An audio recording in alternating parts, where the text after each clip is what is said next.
So what I remember when I was at MSW, you never got credit off selling an iPhone, right? Yeah. So what you would have to do is you would have to go ahead and tell them this iPhone, and then you would have to compare it to like a Galaxy, like it has this, this, and this. I remember a quick story back then when my boy that I still talk to today, he came in wanting an iPhone, and I sold him a Galaxy, and then he was like, man, like this phone sucks. But I mean, that just kind of just shows what we had to do to get commission for that. For sure. So I really respect the people that came from the mall, and me and you both, we know a lot of people that came from the cell phone industry. And MSW, MSW was like, it produced a lot of entrepreneurs. Yeah, like, it did. It did. Like, I know a lot of people that are doing really well.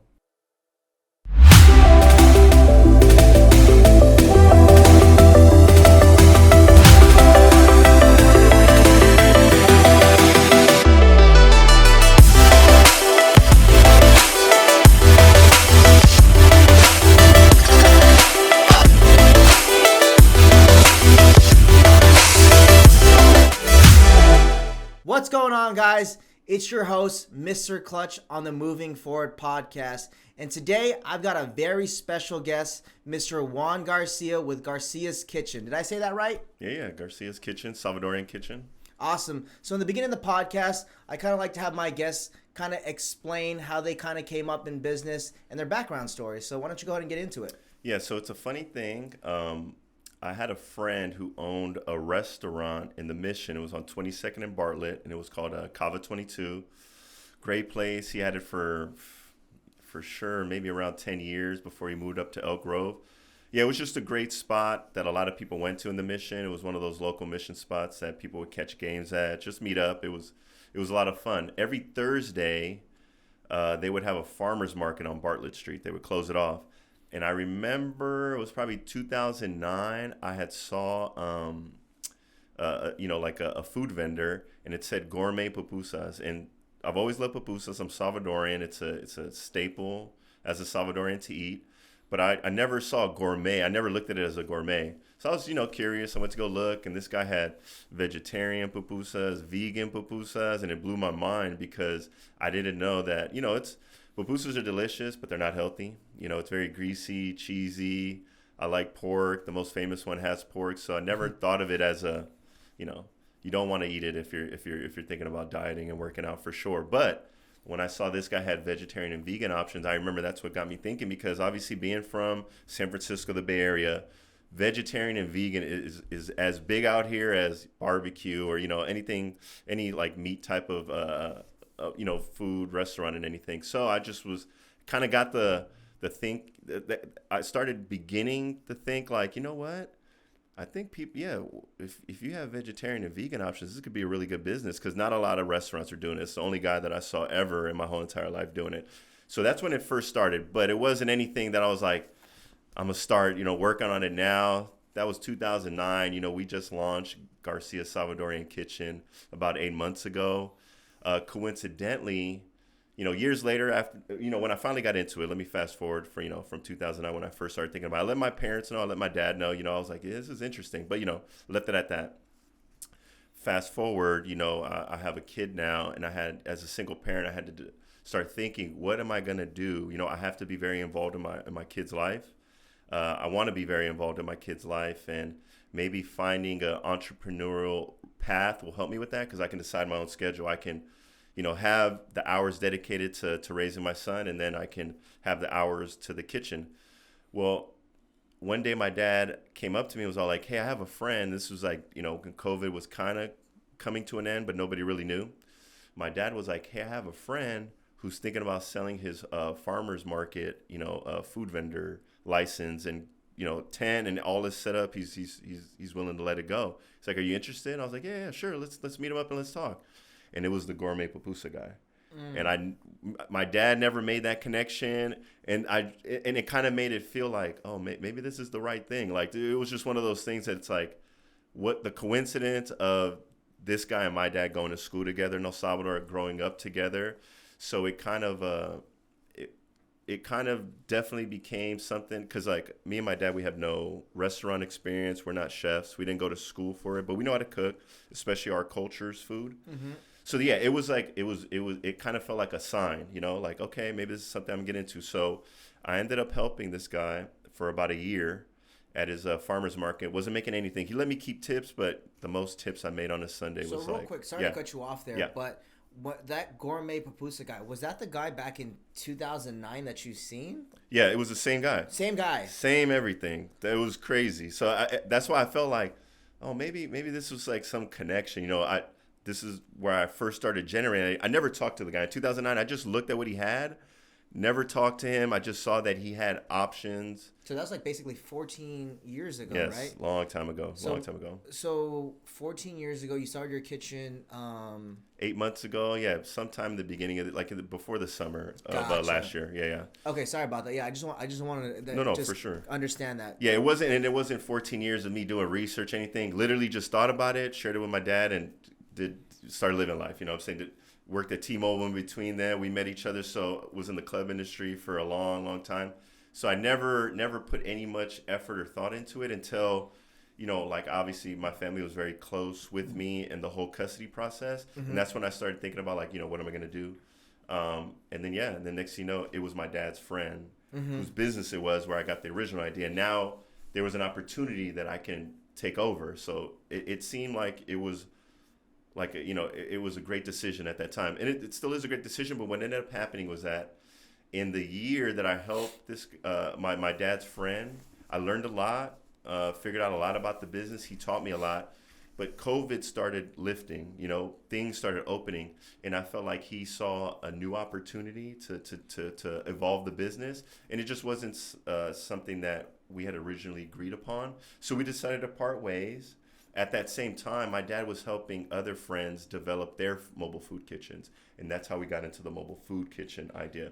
It is two totally different industries, being at a farmer's market as a food vendor and having your own kitchen or vehicle and looking for your territories. Gotcha. So, we just pivoted. It's the same idea, trying to bring Salvadorian comfort food to people, but it just ended up, instead of doing it at a farmer's market, we decided to be mobile. Got it. So now let me take a couple steps back.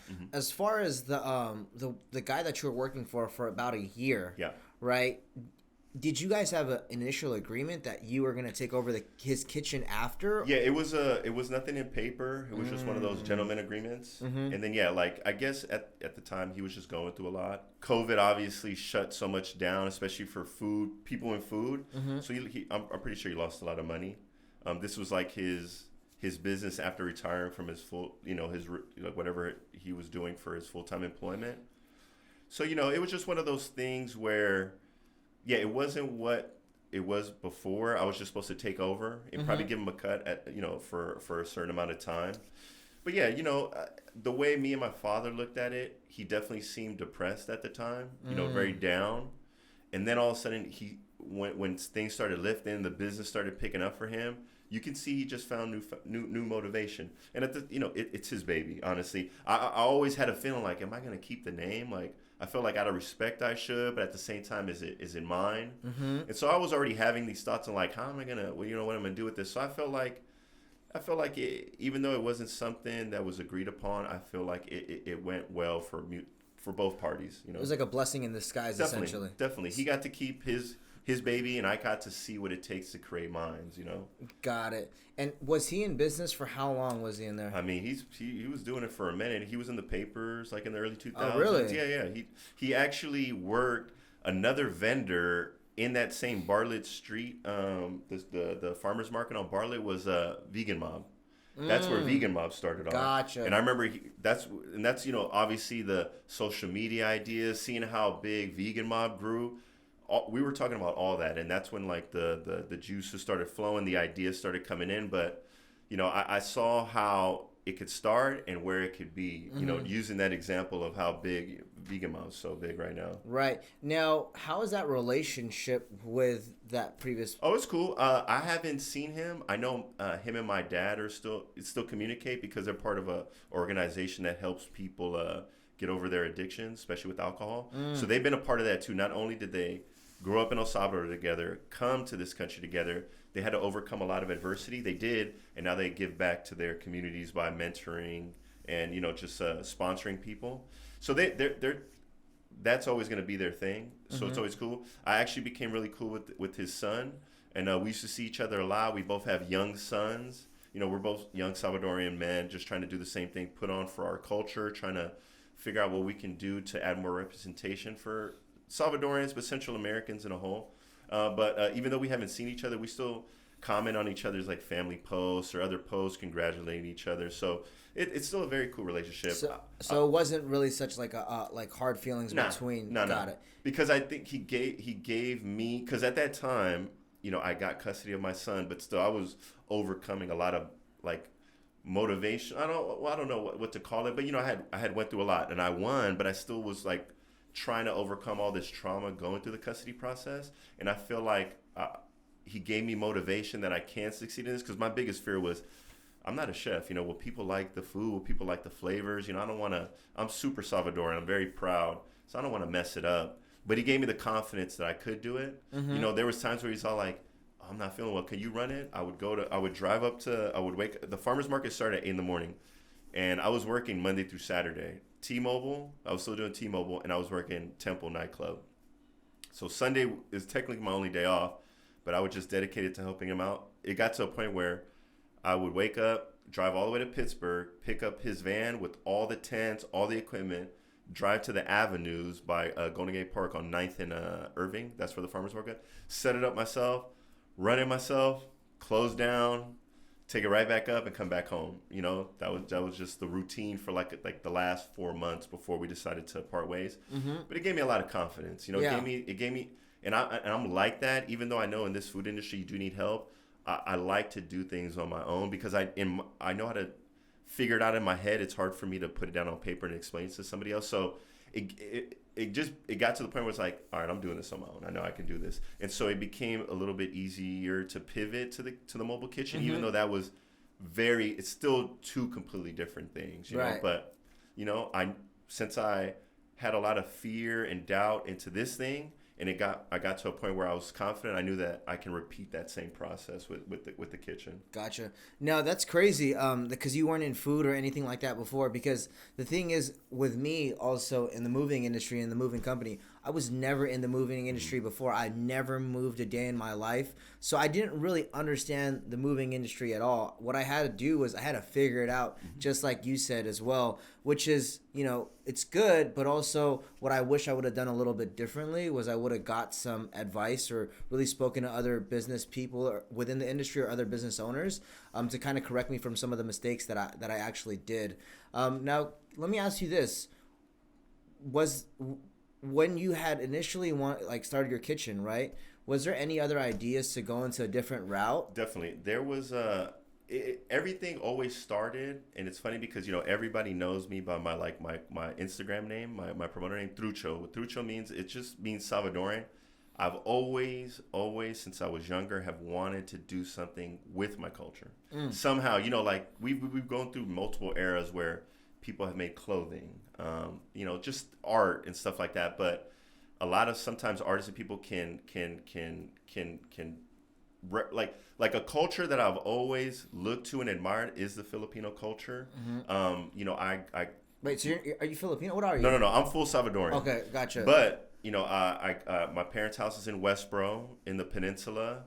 Even though I went to school, all my school in San Francisco, you know, I ended up going to Skyline Junior College. I've grown up with a lot of Filipinos, you know, and what I've seen over time is all the Filipino representation in movies, actors and actresses, you know, like celebrities like that, athletes now, artists, and I've always wanted to be like, you know, like when I was younger, a lot of my friends that were Latin were Mexican. They have representation out there. You know, you can ask a million people, well, who's the most famous Salvadoran you know, and there's not. I mean, there's you know, there's famous people, but not famous on those levels. So when you're growing up, if this kid has an athlete that they can relate to, in a way, sometimes I'd be like, oh, that'd be so cool if there was a Salvadorian athlete that was in the NBA football, you know, anything like that. And I do believe that it is coming. You know, mm-hmm. we're in a 5-year, 10-year window where you're going to see Central American representation. Another culture that I respect is Nicaragua. Mm-hmm. They're the same size as us, but they have athletes and boxers and stuff like that. And I think that's just good for kids to make it more real in their minds that I can be there. You know, I can get there. So my thing was like, I don't want to be the Michael Jordan or Salvadorians, but I want to help the future for that next Michael Jordan. You know, like something. I just want to see some representation out there. So that has always been in my head. I need to do something for Salvadorians. And then food just became the easiest thing because everybody loves what Pooh says. You can't go wrong with it, with Salvadorian food. And so that's how everything started. And then, honestly, I kind of decided to do it at probably the worst time to get into food, which was COVID. You know what I'm saying? Yeah. So in a way, though, it kind of leveled out the playing field because nobody had an advantage during COVID. All the food people, obviously I'm not competing against restaurants, but mobile food wise, everybody was on the same level playing field at that point. Mm-hmm. So it wasn't like I was getting overshadowed by this or that. It just created a little easier experience, but at the same time, we knew we had to do a lot more to get like approvals and certifications and permits because post COVID, things were definitely a lot harder for sure. Right. And I actually wanted to touch basis on the cultural thing because, growing up, being Filipino, we looked up to Manny Pacquiao.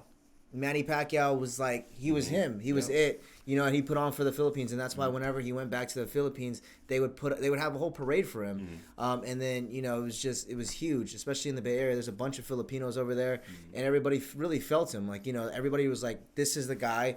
And it's like, I was motivated. Yeah. I feel like after that, you hear about so many more famous Filipino people, and it's like, it's cool. I can only imagine what a Filipino kid was like. I can be, like obviously when I was younger, oh man, I love basketball. I want to be like Jordan. In my mind, I never thought like, oh, we don't look the same. I never thought like that.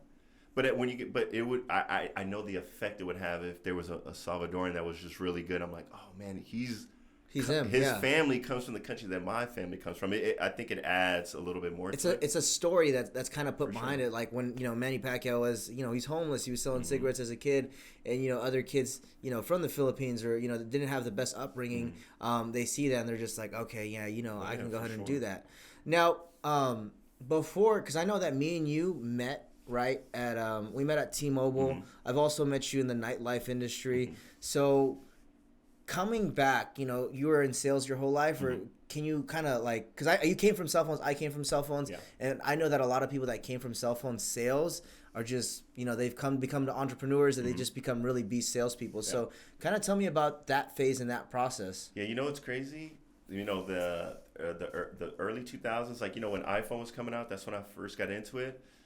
Working in cell phones as a mall was the thing. It was the thing, like, right? You wanted that job. Yep. That was the job that you always saw people like, oh, what do you do? And they look like they have money. Oh, I sell phones. Yeah, I was like, damn, I want to work in phones. So, and obviously it was picking up at the time. So that's when the smartphone was getting hot. Yeah. So I worked for Mobile Systems Wireless when the first iPhone came out. Unfortunately, they 3G, that's a 3G, right? Yeah, that was a 3G. And the crazy thing was only corporate stores could sell it. We couldn't sell it. So we had to hustle even more to find those customers that didn't want the newest iPhone. So that's what it made you do. It made you such a hustler, So what I remember when I was at MSW, you never got credit off selling an iPhone, right? Yeah. So what you would have to do is you would have to go ahead and tell them this iPhone, and then you would have to compare it to like a Galaxy. Like it has this, this, and this. I remember a quick story back then when my boy that I still talk to today, he came in wanting an iPhone and I sold him a Galaxy, and then he was like, man, like this phone sucks. But I mean that just kind of just shows what we had to do to get commission for that. For sure. So I really respect the people that came from the mall, and me and you both, we know a lot of people that came from the cell phone industry. And MSW was like, it produced a lot of entrepreneurs. Yeah, it did. It did. Like I know a lot of people that are doing really well. Hey guys, if you really like this video, like, comment, and subscribe. This will help the channel grow drastically. Share this to 5 different people that you think can benefit from it. Now back to the video. Obviously, Jules. We always talk about Jules. Yeah, talk about Randy. Yep. I came from the cell phone industry, and it's just crazy because, like you said, it was a job that people wanted. Yeah. And the thing was that you go there as a young 18, 19-year-old, you can make 70, 80K a year. Yeah. If you're really on it. Yeah, you're on it. People did really well. People did really well, and I know a couple people that are still in the cell phone industry. Yeah, no, and they're still killing it. And that was the thing too. Like we were in that beginning thing. And then when we met was corporate. And Yeah, that was when that's you like were graduation. Yeah, that was it. Like you wanted to make it to corporate. Corporate was perfect. That was it. Yeah. That's how you're like the best of the best if Right. you get accepted at corporate, because corporate really, they don't like authorized dealer cell phones. A lot Nope. of people, they don't like people if you're in a franchise. But yeah, and then we worked at a great location, and I think the benefit with that is it was a different atmosphere. You know, you definitely T-Mobile was really good at that time too. You can make a lot of money. It was they were good. It was super easy. So yeah, and then it was just again you, Randy. I know there was a couple other people that did their own things and stuff like that. Yeah, they did, but I mean, it just from the top of my head, I can't remember. But no, that was really great times. Now, as far as when you were working in sales, from that time, I think how many years of sales experience did you have? Man, for sure, cell phones, for sure. 10, 11? Yeah, I would say 10. But then in that time, I got into the nightlife industry too. So how would you say that working in sales in the cell phone industry, do you think that's helped you in your business? For sure, because if you think about it like this, or just, it's easy. Everybody has cell phones. We're working, we're face to face with people from all walks of life. Especially when I transferred to downtown, I think that's when really I honed my skills, because I'm helping people from San Francisco. I'm helping people that just came in from China, from France, from this. At that time, I mean, it was just, you're helping people from all walks of life. And it's almost like traveling the world. People say travel to get better perspective, right. Like I had been back and forth to El Salvador, and obviously El Salvador's maybe not considered a third world country. They're getting out of that stereotype.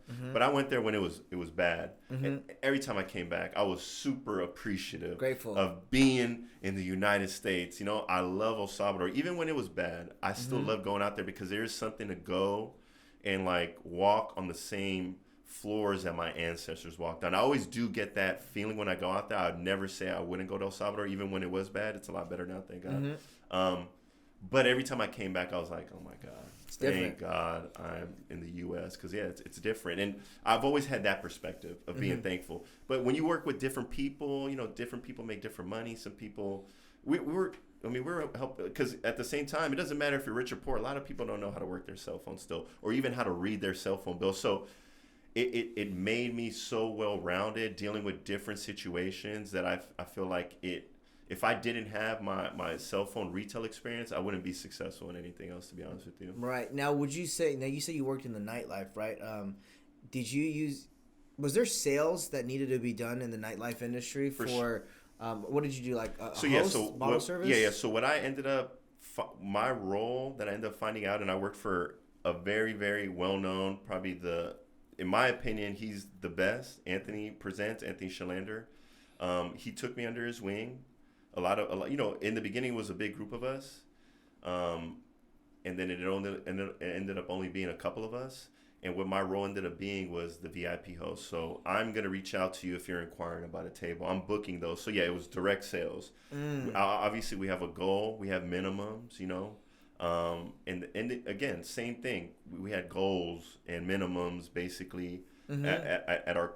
That was the benefit of working for a corporate. It was way more one-on-ones. This is where you're at. This is where you're projecting. It got you kind of thinking like that. And I was able to bring that into the nightlife industry. And I think that's why Anthony trusted me with that, because for a lot of his parties, that was a big point of getting revenue. We needed to fulfill a minimum with the venues and stuff like that.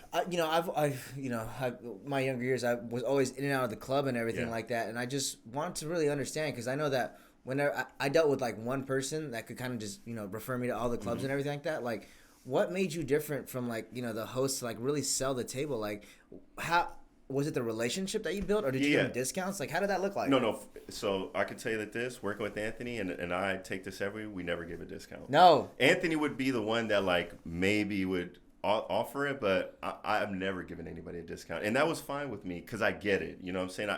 I can see how we have to make money if we're giving discounts on stuff. We have to make that up somehow. Or am I going to overcharge somebody? Am I going to try? I don't want to do that, right? So we never gave discounts on bottles.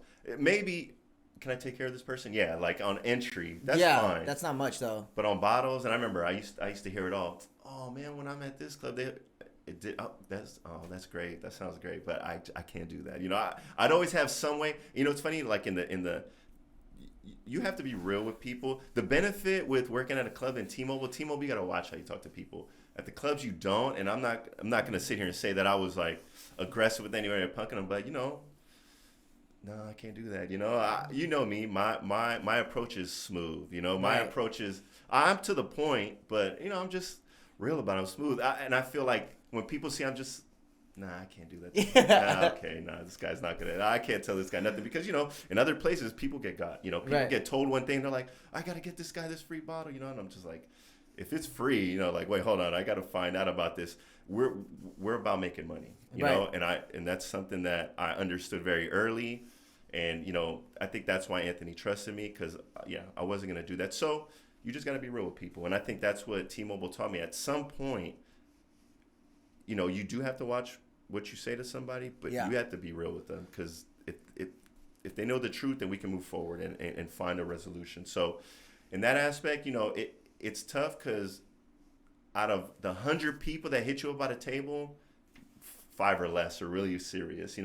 People are just, this is how much I spent at this spot. Just hook me and my people up with the bottle, and I promise you, I'd never fell for that fish on the hook or that worm on the hook. You know what I'm saying? It just every time someone said that, it'd be like, okay, so you're saying you got it. Just show it to me right away. There's no problem. So, once you filter that out, I think that's what it was. I didn't waste my time with, I knew that if they weren't about it, so it's just filtering it out to save time for maybe somebody last minute wants something. I want to take that into account. Because, after doing Anthony's clubs, or Anthony's parties were the best to work at because obviously he's creating it. So we have to create the rules and structure. Yeah. And then, I went to Temple where they already have like structure and stuff like that. So it was easy to go to a venue and work under there because they're all the same. They got to make money. Yeah, no, and I know that it's like 300% like or something crazy markup on there. I remember like I'm actually really close to the host that I was dealing with now, and I remember every single time like we were like his,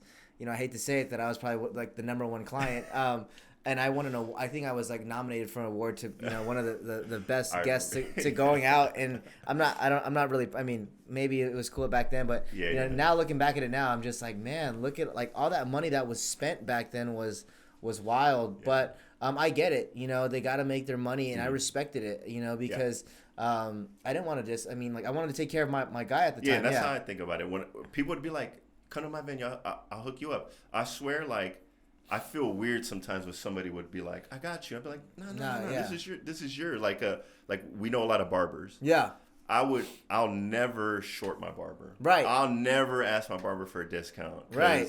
Especially like like we talked about my barber Chad. He has his own business. It don't matter, and he has kids. Like we talk. In a barbershop, you have a good relationship with your barber. So I know he has kids. I know he has a family. I know he has a spot. So when he raises his prices, it's cool. I'll never take that person. I'll never tell him, bro, you're my boy. Come on this. I'll never do that because I'm trying to invest in your shit. That's how it's supposed to work. Respect it, yeah. I respect it. It's got to be vice versa because when I realized that I was just handling with my boy and going all the time, and then whenever there's a sold out event, he always had me like some way somehow he always had me. So it's at the end of the day it goes back and forth, right? For sure. Now, right now, as far as your kitchen, how have you like been marketing it, and like how has it been open? Like so last year, right before the summer, I think we've been open up for about 9 months. So in the beginning, what I try to do was try to go heavy on Instagram, and then we wanted to pick a spot, pick a territory, because when you drive around, if you're going by the same places, you see how there's some food trucks or food kitchens that they have their spot. They're there from the morning to night. So we needed to find a spot like that. Obviously, the ideas of let's go off the grid, let's go where these other food trucks are. But my thing was is that I wanted to respect the industry and know that we're super rookies, not even rookies, because a lot of the majority of the owners now, they came from the food industry. They're ex-chefs, you know what I'm saying? So I feel like they're rookies. I'm a G leaguer, you know what I'm saying? Like I might be a rookie, but I'm even below them in a way because I don't know the industry. So I really wanted to learn, but not like throw myself in and compete against other people and start off with a bad name. Right. So where my parents live, it's in Westboro in South San Francisco, and Man, I'm telling you, it used to be a running joke. Like the ice cream man would come once every 7 years. There's nothing there. Like there's a park. I grew up with kids, but for whatever reason, it's such a dry neighborhood. You go across the street from South City, Orange Park, bunch of food trucks. They just had more going there. So I felt like, you know what? This is a great area because nobody's done it. Mm-hmm. And so I know that if we're here, people will notice, you know what I'm saying? People from the neighborhood that come home, you know, leave and come back, they'll see us. And we've picked up a lot of locals that now come to our spot regularly. But it was great because it was slow. So it got us learn. And then you started putting stuff on social media. Coincidentally, I can't remember what month it was. I think it was September. I feel bad if I'm not going to remember. But it was like a Hispanic Appreciation Month. And because I had already a couple months under my belt, I started posting stuff. People started reaching out to me to be the food vendor for their company or whatever, to represent. So we did a Daly City Park event, and I was able to close my first big catering event for Instacart in San Francisco. Oh, sick. And I can't tell you how much that was like one of those things as well. Like I was super scared and worried going into it, to the point where even though my parents wanted to come and help, I was like, I need to do this by myself. Like I just have it figured out in my head how I'm gonna do it. And anyways, it was how great. Was the turnout on that? It was about maybe like 200 of their employees. Wow. It was my first catering event, and to this day we've done a lot more. It was still my biggest. Gotcha. Obviously nervous is all you can imagine. But it went well. It went great. Good. And that was when I started thinking, like, you know what, like this is, because then what gave me confidence too is that obviously, like I said, like the taste. I was like, damn, are people gonna like it? And people love the flavors. And I feel like that was half the battle, more than half the battle already won. Now it's like the logistics, operations, like how am I going to deliver? And that event made me know that I can do it. You know what I'm saying? I can figure it out. I'll figure it out for sure. It just give me some time and I'm going to make it happen. So started pushing the catering a lot more. Got a lot of like family parties from like friends and stuff. Mm-hmm. Another big revenue stream is the support system. You always see it out there when you're an entrepreneur. Some of your best customers are the people closest to you, friends, referrals of friends, family members. So a lot of that's helped me out too, because it helps me practice, gives me content. And so been doing a lot of that. This year, where the evolution of my kitchen is going to go to is I want to be a nightlife option. I've asked you this question. I've asked a lot of people this question. I've grown up in the city. And right now the nightlife food is the street dogs, super famous. We've all had street dogs. We've all loved street dogs, but I feel like we've all come to a point where we've hit a plateau with street dogs. But I ask everybody this question. How many times have you went out and there's going to be street dogs after, but you're telling yourself, I'm not going to do it this time.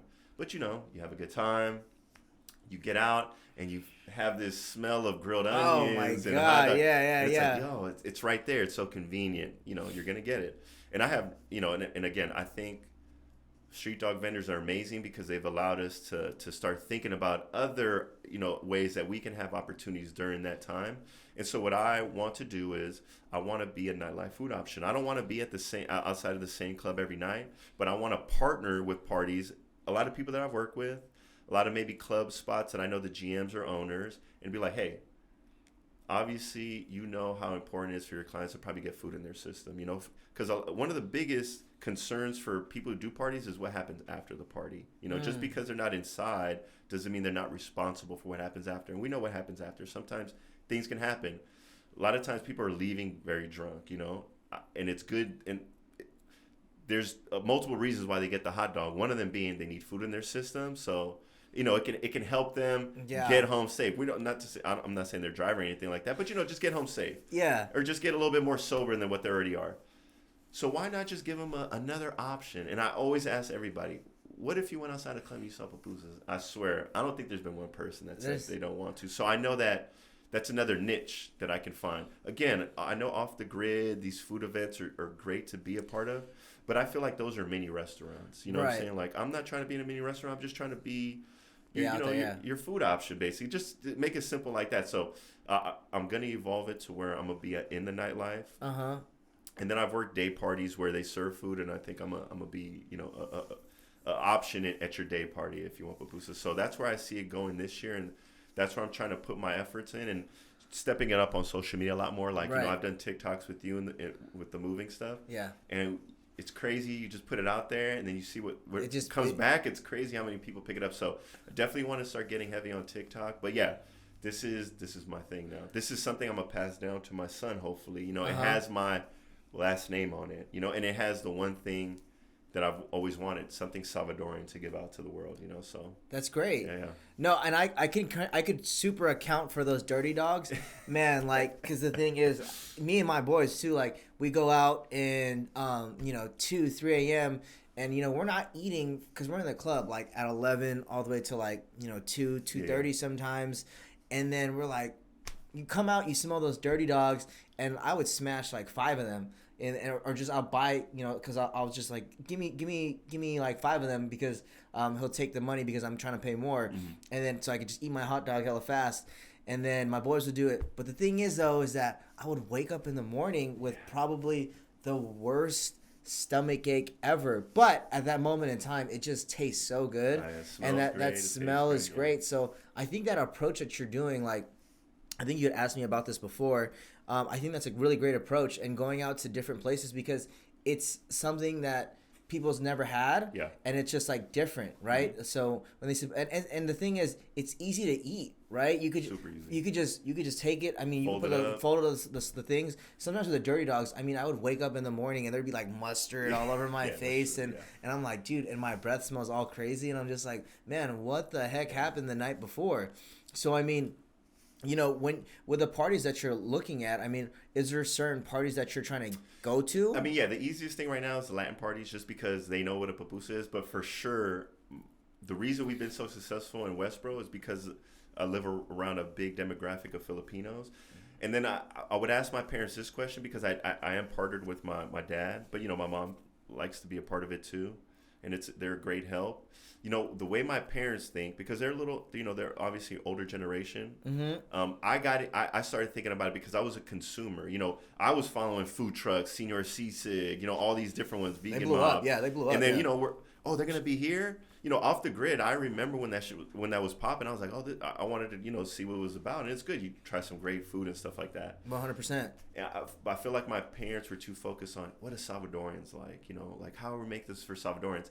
And I remember one thing that, his name is Jose Vega, the guy that owns Gourmet Pupusas. I remember one very important thing he told me. And it wasn't like, I want to say it correctly. I don't mean it in a negative way.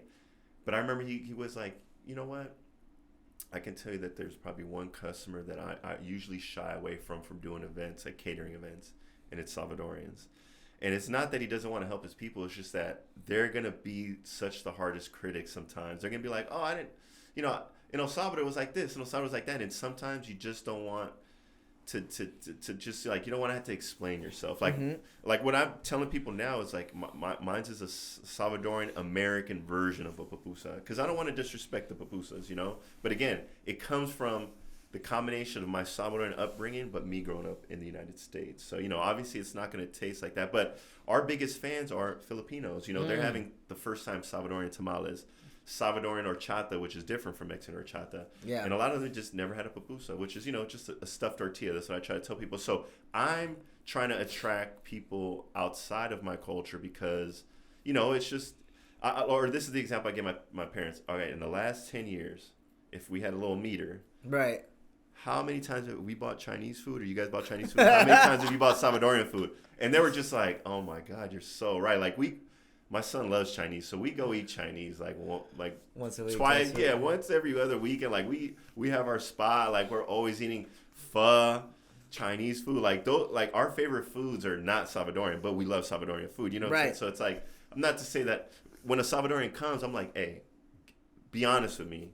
What and a lot of our pupusas have evolved, and the reason is because of some of my Salvadoran clientele. Because I'll listen to your feedback. Don't get me wrong. Like, I want you to tell me if you think it should be like this or that, and I've taken that to account. But really, my target audience are people that have never had it. Right. So people that like, because I know that a Salvadorian that's had it, and at the same time, pupusas. I'll admit it's not an everyday type of food. It's hard to eat pupusas everyday. Tacos, that's an everyday type of food. But again, my target audience is, how can I present this to somebody that has never had it?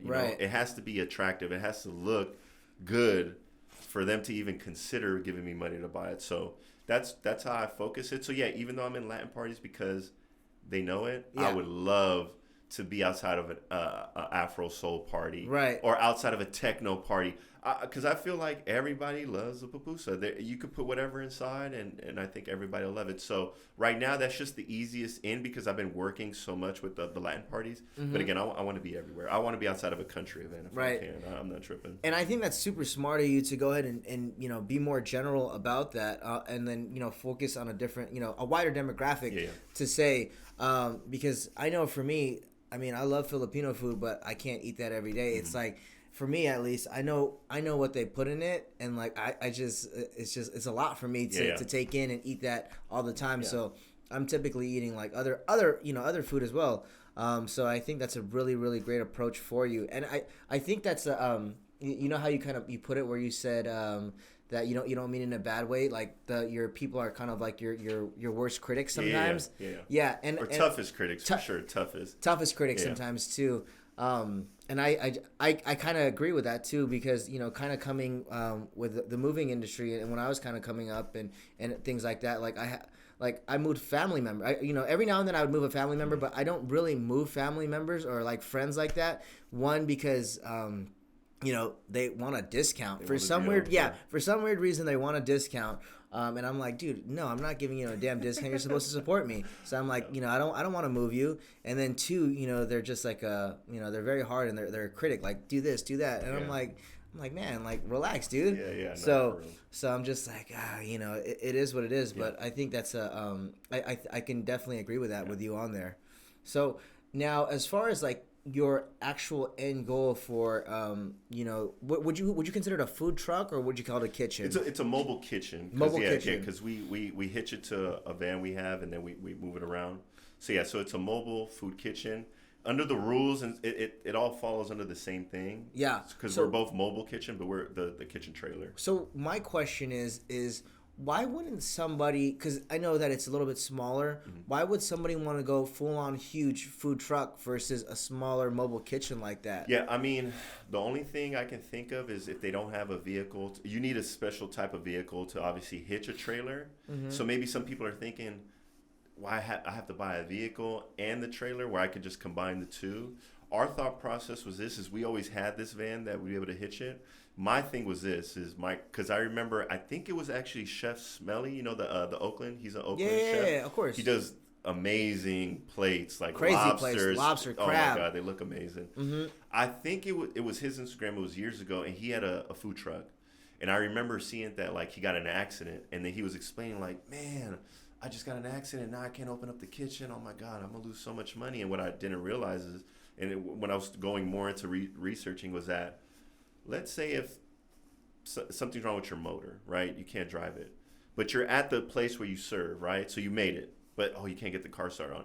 That doesn't affect the kitchen. The kitchen has a separate generator and gas tanks, so you can get that operational. But if the motor's not operational, the kitchen's not operational, even though everything's working in the kitchen. So I was thinking, why do I want those problems, like engine problems, DMV registering? I was like, you know what, that just seems too much. In addition with the kitchen stuff, why not just get the kitchen, not have to worry about the motor? The van that we have is a Soldier. It's been around for a long time. It's one of those Ford heavy duty ones. So I'm confident in that. And that's really what made the decision on getting the trailer, because we would be able to haul it. I didn't want those vehicle problems, basically. I didn't want to have to worry about that. I just want to have to worry about the kitchen. Is the cost versus like a food truck versus a mobile kitchen similar? It varies, because now you can get different size kitchens. You can get different size vehicles. Like, if you notice, another very popular food truck company is Los Cuyas. Oh, I've heard of them. Don't they have a place in like down the street? They've done so well that they have their own spot in Stonestown now too. They I think it used to be a kiosk, but now that's their spot. So they do a whole bunch of events. They're everywhere. They have multiple vehicles. When we went to the spot that made our kitchen, they had like 2 more vehicles that they were making for them. But they have different size vehicles. That's when I started noticing that it doesn't all have to be the same. So I'm assuming the smaller the kitchen, smaller the vehicle, the more affordable versus the bigger ones. But it all really depends on what you need. Yeah, and also I guess it just depends on what you're making. Would you say that pupusas are hard to make, or like are they? easy, right? To me, in my opinion, so this is the thing too. So when we were deciding to get into the business, we were thinking, are we gonna hire somebody to make it? Should we get a lady to do it? Because that's what Jose would do. He had a lady, but something happened was that she got sick, so she couldn't work that much. Obviously, you couldn't push her. But I remember that got me thinking, like, if something happens, like, what are we gonna do? And so it took about 8 months to make the kitchen, and I remember telling my dad, I was like, you know what? Let's just learn how to make it. And we learned how to make it. Is it? Would you say it's hard, easy? In the beginning, but it's just like anything. Once you learn it, repetition. I think it's not that hard. There's a lot of different parts. You got to learn how to make the masa, which is the dough, the tortilla dough. We make our own pork. We grind it. So once you figure that stuff out, it's pretty easy. It's not hard, to be honest with you. Now, would you say that that as far as like all the food that you're getting, right? Are you getting them from like another vendor, or like are you guys getting them freshly? Yeah. Well, right now we that is the long-term goal. Working in farmers markets, I was in the beginning making connections with some people just to figure out, like, because that's what you hear, like, local vendors, it might be cheaper than getting from a corporate. Right now, to make things easier, and because it's so close to South San Francisco, we get a lot of our stuff from Costco Business. Got it. But I do want to build relationships with vendors. Yeah, vendors. that produce their own meat, produce their own vegetables and stuff. What do you have on the menu? Like, is it just pupusas? Because like, I know that I probably only had El Salvadorian food maybe like, honestly, once. Yeah. So like, I know that I have a friend, really close friend. He's Salvadorian, and they eat like a lot of stuff with like, I think, sour cream. Or So on our menu, we got the popular stuff that everybody kind of knows, which is pupusas and tamales. Like, everybody knows that. Okay. So and the pupusas comes in variety. There's different stuffing, obviously, cheese only, cheese with loroco, which is a vegetable from El Salvador, pork, bean, and cheese. There's different stuff. The tamales are savory, chicken or pork, and then there's also a sweet tamale, which the masa is just sweet, but it still has meat on the inside. So it's not like a dessert or anything like that. That's what people know. They might not know the Salvadorian tamale, but they know what a tamale is, and then we can tell them the difference between like another Latin culture's tamale. But there are other items that we've only served on catering events because people ask for it. So, like you were saying, a very, very, very famous, like kind of like appetizer is plantains, plátanos. Yeah, plantain, yeah. Yeah, so what we do is we fry or steam plantains, and then we pair it with refried beans, sour cream, and I think that'll be it. And then sometimes it's not even, it could be for breakfast, but people don't. So scrambled eggs, that's super Salvadorian. Fire, yeah. That's super Salvadorian. Yeah. And avocado. Like, if you got that, you're good. You're good, right? And so, so what we do is, this my dad taught me this. You get a piece of the plantain, piece of the refried beans. Oh, queso fresco too, I forgot. Sour cream, the queso fresco, and just eat it in one bite. I'm telling you, it's nothing like it. You're making me hungry. I can eat that forever. Like, it's just a great combination of flavors. But yeah, we're very popular with our plátanos. Yuca, fried yuca, which is like, it's a starch, so it's kind of like a potato. You eat that with chicharrón. Everybody knows what chicharrón. A lot of people know what chicharrón, fried pork and stuff like that. That's something that's popular. Another thing that I made, but I don't have it on the menu because it takes a long time to make, but a lot of people know what this is. A lot of people tell me if I make it, and I mastered it. I'm very proud of it. It's called ensalada. It's a fruit cocktail drink. Yep, I know what that is. Yeah. It's just diced combinations of fruit and a big juice. So, but it's just tough because when we had it on the menu at the beginning, people don't know it, so they weren't ordering it. But pupusas and tamales were just like, all right, we'll have this on the everyday menu. But special orders, we'll do yuca with chicharrón, we'll do the plátanos, we'll do the ensalada. There's other Salvadorian dishes, but people just, another big one that we haven't done yet, but it's super popular too, is the turkey sandwiches. Con pavo or chumpe, that's what it's called. Salvadorians in America will serve this every Thanksgiving because obviously that's when turkeys are ready to go. Like, everybody has turkeys, so you'll see it a lot during that time if you ever go to a Salvadorian friend's house or anything. Right. But that's another super popular item that we're gonna start serving, and a lot of people have asked me about. So those are probably the popular ones that everybody eats. Gotcha. Now you've been in business for what is it, 8 months now? 8, 9 months. 8, 9 months now. Your journey as an entrepreneur. I'm sure that you kind of had some obstacles. Every entrepreneur that I know has gone through obstacles. What are some of the obstacles that you kind of faced within that 8, 9 month period? I'm sure you have a bunch, but maybe kind of tell us what was your hardest one. Figuring out inventory, figuring out how to calculate, are we making money today? Are we losing money? Obviously we have to put gas in the generator. We have to put the gas in the tanks for the stoves and the heating. We have to fill it with water. We have to pay for commissary kitchens to use for certain things. We have to pay for lots to park this in. So that was the biggest thing, is just figuring out how much money we're spending, how much we're making. One thing that we're still learning is I want to know how many pupusas I have to sell a day to make it a good day. That's something we're still learning. Like right now, we're noticing that, in the winter season, people ain't going to want to, get street food if it's raining and windy. So we're, figuring out that, like, what are we going to do then when this time comes where there's not a lot of foot traffic outside. That's been the biggest thing. And like just scheduling, like I've mentioned, I had to go to custody court to be the majority parent. And, so I have majority responsibility for my son. I put him in school in my district. I got him in this and that. I take it very serious how much time I want with him. So juggling all that time is something, but it's all part of the process. I know it'll get figured out. And I have a great family support system too. My parents helped me out tremendously with the business, with my son. That's good. So, right now that's been the hardest thing, is just figuring out the numbers, because, like I've noticed here, like you can break everything down to the T. Yeah. We're getting to that spot. We're new into the restaurant business. We're figuring it out. But I know that when I have my business in the nightlife, I know that's when things are going to turn around, and that's when I'm going to start seeing really good. But really, it's that scheduling, because everything that I'm in right now, I'm taking 100% seriously. But for sure, being a dad, being in the nightlife too is going to free up so much time for my son. That's how I look at it. Like, okay, cool. Now I have time to kind of prep for that. If I ain't got to open up till 1, 2 in the morning, my son's in bed by 8. So that means I got 2-3 hours to get ready for that. So that's how I look at it. Everything does revolve around, I know one of the things, I had to think about, who am I? I'm a dad first. Everything else falls under. So if I can make more time for my son, that's my biggest goal. And obviously I don't want to take away from my business, but I think I found a great area for my business to be successful, and that everything can be successful in my life. So that's the biggest thing, the scheduling, time management. I think we've heard about that since we were kids, since we weren't managing our time well. It is so important. I wish I would have took it seriously when all my parents and all adults were like, honestly, just manage your time and then you'll be successful. I'm thinking no, I'm trying to make money. How do I make money? Yeah. Manage your time.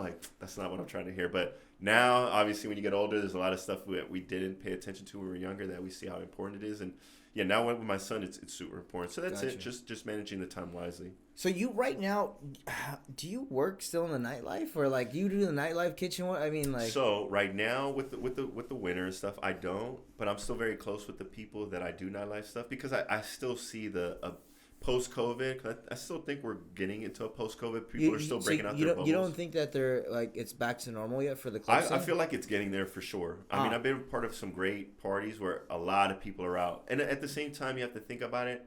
Every day, there's a new demographic of 21-year-olds. That just turned 21, and they're ready. Everybody, they're not worried about we weren't worried about anything when we were 21 or getting there.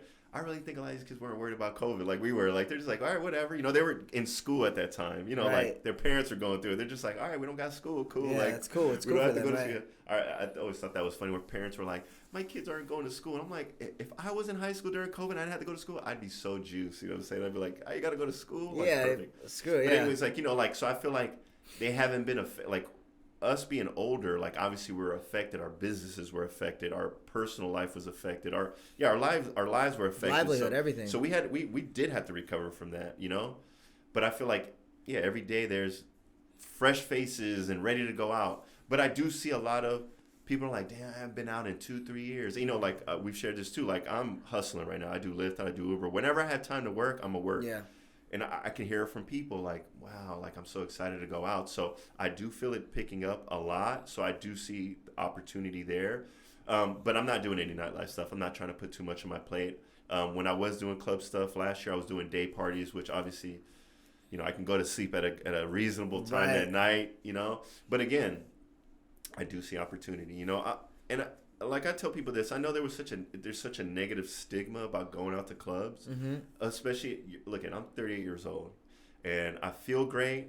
I don't feel like there's nothing I can do. So when I go to clubs, I'm not there to do what I used to do when I was younger. When I was 100%. Younger, I was just like hungry, you know, or just like, perfect term. I was thirsty. Let's be real. Like I wanted to meet girls and do this and that. I didn't really drink a lot when I was younger. So to me, it was just the experience. And I feel like it's still that now, like even more so. I like music. Right. I like good energy. I've always loved to dance. And you know what I'm saying? Like, I don't mind that. Like, I like it. You know, I'm not there to black out or to get in fights and to deal with the bull. I like music still, you know what I'm saying? Right. And so that's what I take from it. You know, I'm around people that are having fun. I'm always cool with my coworkers. You see me coming in here, like I like, you know, I don't want to be no at odds tension, yeah. I'm cool. So if we're all having a great time vibing, I'm all about that. And so I feel that, you know, life is so stressful, you know, responsibilities, this and that. That helps me, you know. I use it to help me, you know. I don't use it and I don't use drinking to help me. I don't use like trying to hook up to help me. All I gotta do is listen to music, good weather, you know, like they got food there, like I'm chilling. Yeah, I'm working, and at the same, I'm making money. Right. That's why I tell people, like, how can you do the club stuff? I'm getting paid for it. You know what I'm saying? I'm not just here wasting my money. I'm getting paid for it. So to me, I enjoy it. I do see a lot of opportunity still, and I think that there's a lot of people that still like doing it, and that's perfectly fine. Now, you have the mobile kitchen right now. Mm-hmm. What's the end goal with that? You know, are you looking to get into an actual retail space? Are you looking to get in multiple food trucks? What does that vision look like, you know, 2, 3, 4 years down the line? Yeah. So, like I said, I paid attention to a lot of other food trucks, food businesses and stuff to see. Los Cuyas is always a great example because I remember, like, I know 2 people that work for them, and I just remember being at Stone Sound one day and seeing them, and, like, it's the same thing when I go to clubs. When I work in the industry, I look at it from a different lens now. And when I went to Stone Sound, I saw that they had like a kiosk restaurant. I'm like, damn, you guys are making it. Like, This is it. Like, this is where you want to go. Like, evolving, getting better. You know, I was just thinking like that. Like, oh, the traffic now. Like, there's a college here. Like, damn, they must be doing so good. So, yes, what Westboro taught me was that there's only one taqueria in Westboro on that side of South City. That means you got to go all the way on the other side of South City to get any type of Latin option. So I found an area where I can be your convenient Latin option, especially Salvadorian. Mm-hmm. And so I thought, you know, there's a lot. And then in the beginning, too, a lot of people were like, oh, do you deliver out here? Do you serve out here? There's no pupusas. And I was thinking, okay, that's where I want to look at. I don't want to go where there's a bunch of Latin options, especially Salvadorian. I want to go where there's no, and then just be the first one. So look for areas like that. So in 5 years, I would love to open up something similar like Los Cuyas, or maybe a storefront, or maybe get another kitchen and have it in a different city or a different area where it, you know, that it's not common. Because, like I said, I am a true believer that everybody likes pupusas because you can put whatever inside. You know, even if you don't like cheese, there's like I said, there's vegan options. There is vegetarian options. I don't want to say that they're like incorporate in your diet or anything like that, but again, if you don't like meat and stuff like that, like another thing is too, I got to incorporate other meat based off people's diets and religious. You know, I want to be friendly to everybody. I want everybody to feel like they can eat my, you know, Salvadorian food. So yeah, I want to be maybe in a couple of the locations. It would be cool to be in a mall. Like, there you go. When I saw them in a mall, I was like, wow, this is genius. It's the motivation. Fun. Oh yeah, for sure. So yeah, I want to be basically. I want to be the person that introduces people to Salvadorian food. I think that'd be great. You know? I love it. Now, kind of coming to the end of the podcast, Juan, where can they find your kitchen at, and where can they find you, like on Instagram, so they know where your kitchen's at? Yeah, so my Instagram is TruchoSF Presents. Follow me on that, and then I can forward you my kitchen. I believe my kitchen is at Garcia's Cocina. Garcia's Salvadoran Cocina. Actually, let me look it up. Since it's new. But for sure, Trucho SF Presents. That's my main handle. That's where I do everything. I promote my food and the parties that I'm at. Yeah, Garcia's Cocina. So Cocina is how you spell Cocina. You can follow me there. But where we're usually at, basically where our front is in Westboro Park. It's 2350 Callan in South San Francisco. 2350 Callan. Yeah. Thursday through Sunday. 2 to 3 we open, and we're open till about 7 or 8. We just usually gauge it by how much traffic we got. Obviously, lately we've tried to open. We haven't because of the rain and the wind. But you can always catch me there. But no matter what the weather is, we always do catering events. My phone number is 415-849-6142. Call me. We can set that up for you. But stay tuned. I will be at your nearest nightclub for sure. Awesome. And there you guys have it. Juan with Garcia's Cocina, making me want to get pupusas now.